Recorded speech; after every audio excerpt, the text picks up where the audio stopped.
அடுத்ததா சொல்ல போறது வந்து ஒரு மாசான ஒரு ஹீரோவை பத்தி ஒரு சூப்பரான ஒரு இன்ஃபர்மேஷன் சொல்ல போறேன். அப்படியே அவரோட ரசிகர்கள்லாம் வந்து இந்த ஒரு விஷயத்துக்காக அப்படியே காத்துக்கிட்டு இருந்திருப்பாங்க இவ்வளவு நாளா. ஓகே. என்ன அப்படின்னா நம்ம சிம்புதேவன் சாரோட படத்துல யார் நடிக்கிறா இப்ப அடுத்து? விஜய் இளைய தளபதி. சோ அவரை பத்தி தான் சொல்ல போறேன். அவர் நடிக்கிற படங்கள்ல வந்து இந்த படம் தான் வந்து ஹை பட்ஜெட் படம் அப்படின்லாம் சொன்னாங்களா. செட் எல்லாம் பயங்கரமா போட போறாங்க. எத்தனையோ ஏக்கர் நிலத்துல வந்து போட போறாங்க. ஏன்னா வந்து அந்த கஜானா செட்டு போடணும், ராஜா செட்டு போடணும். அது மட்டும் இல்லாம வந்து விஜய் சார் டூயல் ரோலா வந்து செகண்ட் டைமா நடிக்க போறாரு. கத்தில வந்து டூயல் ரோலா வந்து நடிச்சு எப்படி சொல்றது, அது விஜய் சார் வந்து பிடிக்காம யாருமே இருக்க மாட்டாங்க.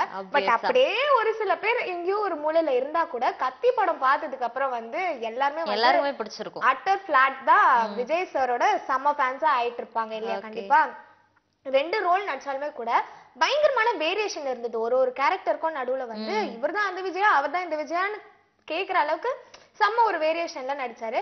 அண்ட் இவ்ளோ வருஷம் ஆயும் இன்னமும் ஒரு யங்ஸ்டரா வேற இவ்வளவு நாளா நடிச்சாலும் வந்து அந்த கேரக்டருக்கு தகுந்த மாதிரி இருக்காரு இல்லையா? இன்னமும் ஒரு காலேஜ் பையனா தான் அவர் தெரியறாரு நம்ம எல்லாருக்குமே இல்லையா? சோ இப்ப இந்த படத்துலயும் வந்து டூயல் ரோல் பண்றாராம். அதுல ராஜா கெட்டப் வேற ஒரு கேரக்டர்ல, அண்ட் அதுல ஒரு கேரக்டருக்கு ஜோடி வேற பார்த்தனா ஸ்ரீதேவி மேம். ஸ்ரீதேவி மேம் இதெல்லாம் தெரிஞ்ச விஷயம் தானே, நீ என்ன அதிசயமா கேக்குற? இல்ல நான் ஸ்ரீதேவி மேம் நடிக்கிறாங்கன்னு தெரியும். அதுல ஜோடியா நடிக்கிறாங்கன்னு தெரியாது. ஒரு கேரக்டருக்கு வந்து அவங்க பேரா தான் பண்றாங்க அப்படின்னு தான் இது வரைக்கும் டாக் இருக்கு. பட் அது எந்த அளவுக்கு உண்மைன்னு தெரியல. செட் எல்லாம் பிரம்மாண்டமா போடுறதுனால இவ்வளவு நல்ல விஷயங்கள் இருக்கிற பிரம்மாண்டங்கள் இருக்கிற இந்த படத்தோட டைட்டில் தெரியணும்ல நம்மளுக்கு. ஓகே. சோ இப்போ வந்து இப்போதைக்கு ஒரு அனௌன்ஸ்மெண்ட் கொடுத்திருக்காங்க. இதுதான் டைட்டிலா இருக்கலாம் அப்படின்னு சொல்லிட்டு. என்னன்னு பார்த்தனா மாரீசன். மாரீசன். ஆமா. ஓகே. சோ அந்த பேர் கேட்டபோது பயங்கரமா இருக்குல்ல. ஒரு அந்த ராவணனோட தம்பி பேர் இல்லையா மாரீசன். சோ அந்த பேஸ் பண்ணி வச்சிருக்காங்களா எப்படி, இல்ல மாரீசன் ஏதாச்சும் ஒரு ராஜா இருந்தாங்களா அதெல்லாம் நமக்கு தெரியல.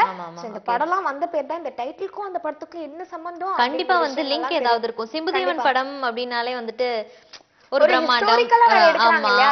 சோ கண்டிப்பா இதுக்கு பின்னாடி ஏதாச்சும் ஒரு ரகசியம் இருக்கும். படம் அந்த பேர் பார்த்து தெரிஞ்சுக்கலாம்.